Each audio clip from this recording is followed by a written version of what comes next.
One morning, some months ago, I was sitting in meditation, and my mind, it so often does during meditation, was wandering. It wandered into curiosity that morning.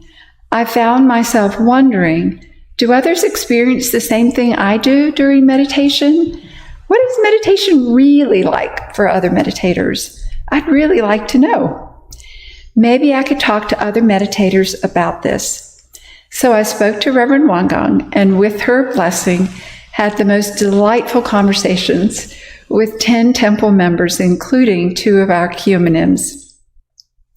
This morning, I'd like to share what I learned from these conversations. These meditators have had varying amounts of time meditating, ranging from a few months to many decades. They described using a variety of meditation practices, sitting, chanting, dropping thoughts during a day of solitude, and being in nature. I discovered we meditators do share a lot in common, along with unique experiences as well.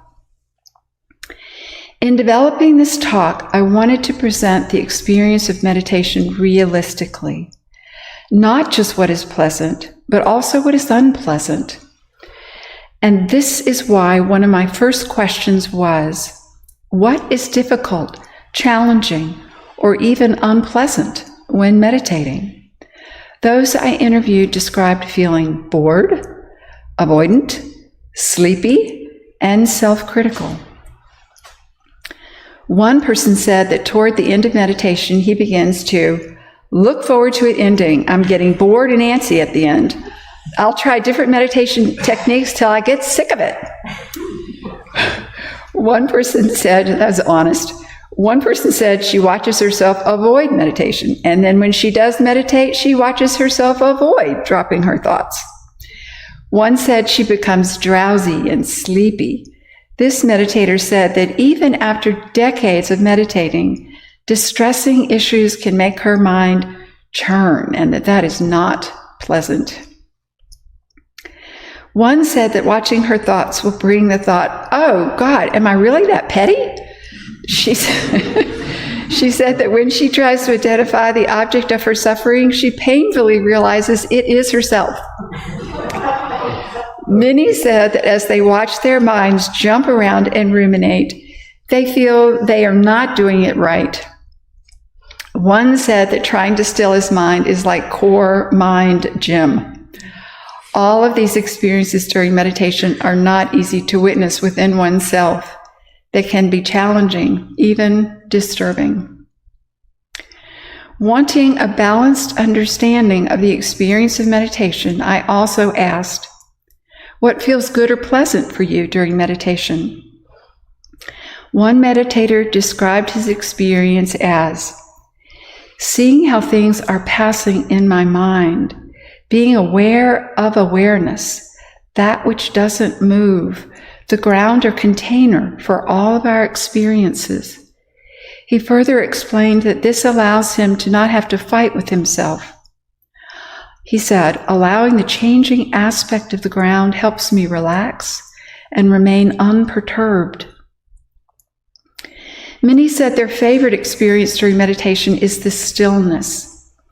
One said that while snorkeling in Hawaii, watching sea turtles sink into the ocean, she had the idea of sinking into her breath as she got into the water.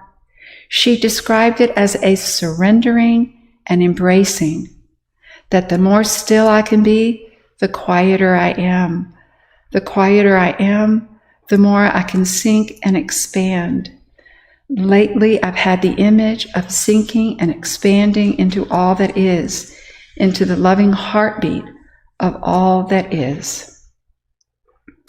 That brings me to the question I asked that drew on a larger perspective, not just what's going on during meditation, but how, over time, has the practice of meditation changed them? I received profound and sometimes poetic answers. One said, sitting for an hour helps create a habit of awareness, of noticing what's beautiful and good in life, versus getting caught up in worries. Meditation helps us not miss our lives.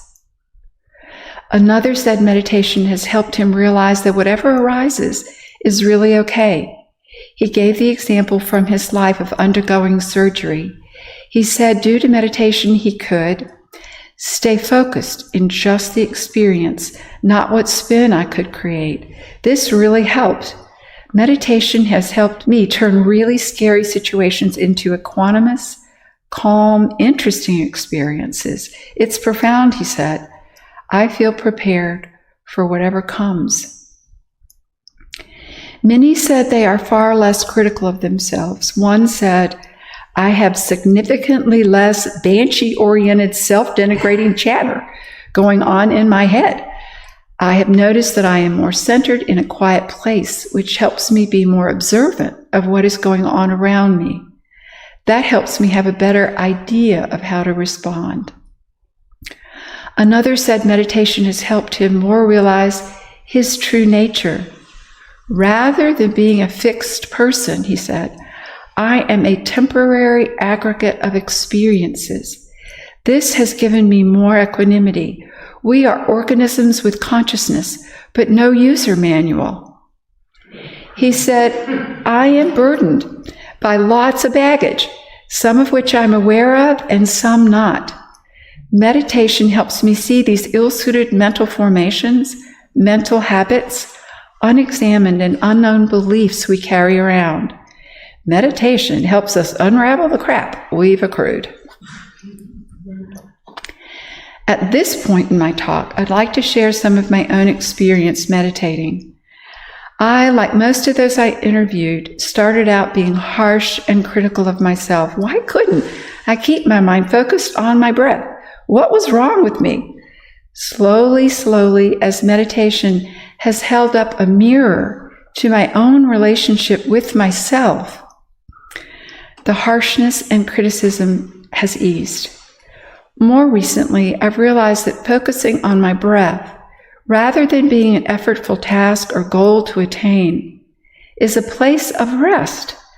A place of rest where there is no past, no future, nothing to figure out or attain. It's allowed me to have a sense of the blessing of being in the moment, the sweet taste of that one moment. And a note of reality here, I'm able to remain present to that sweetness of the moment for only seconds at a time. Some months ago, during a weekend retreat, I had an unusual meditation experience. It was something I'd never experienced before in my life, and I haven't since. Seemingly out of nowhere during meditation, as I brought my awareness back to my breath for what felt to be the 1,000,000th time, all of a sudden there was an absolute emptiness. No thought, no attachment, not even a whiff of yearning. It felt completely empty of all the stuff that can go on inside us humans. It felt to be beyond peacefulness. And yet, there was an exquisite gentleness there. And this gentleness was relational. It was both directed toward me and from me. I was in it, and it was in me. They were somehow the same. Was this a glimpse of what the scriptures describe as the void? Did I get a glimpse of my true nature? I don't know.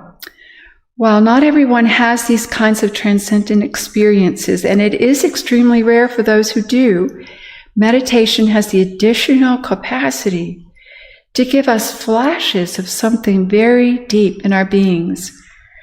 Perhaps these experiences are glimpses of the ground of our being, of our true nature, something exquisite at the core of who we are. In summary, the actual experience of meditation can be boring, frustrating, even exasperating, as we try over and over and over to come back to our breaths. It can feel like a struggle. One writer said, after it's done, it's about as memorable as using an ATM. This writer went on to say, expecting joy and happiness from meditation is like expecting bliss from a bag of pinto beans. And, and any truly pleasant or even amazing moments during meditation are very fleeting, and for many do not happen often or at all. Meditation has been compared to watching the moon cross the sky. One of our QMNMs said meditation changes you imperceptibly. One I interviewed said meditation is a gradual shifting and molding. She likened it to learning to dance. Just as the body of a dancer is changed little by little over a long time, so meditation changes the mind and one's relationship with oneself and one's world slowly, slowly, one tiny imperceptible drop at a time. Everyone I interviewed said she or he is more calm, has more equanimity, and is less reactive to the flotsam and jetsam that arise in his or her mind. One of our QMNMs said, "The stillness of the body and mind is a blissful gift we can give ourselves." So while the experience of actually trying to quiet and focus the mind may be downright boring, tedious, and feel like no great shakes, something profound that we most often cannot detect in the moment is happening. A deep transformation is occurring that changes your relationship with yourself and your world, and many believe it is this very individual and personal process that seeds change for the good in the world. I'll end with some advice from one I interviewed who has been meditating a long time. Take heart and continue.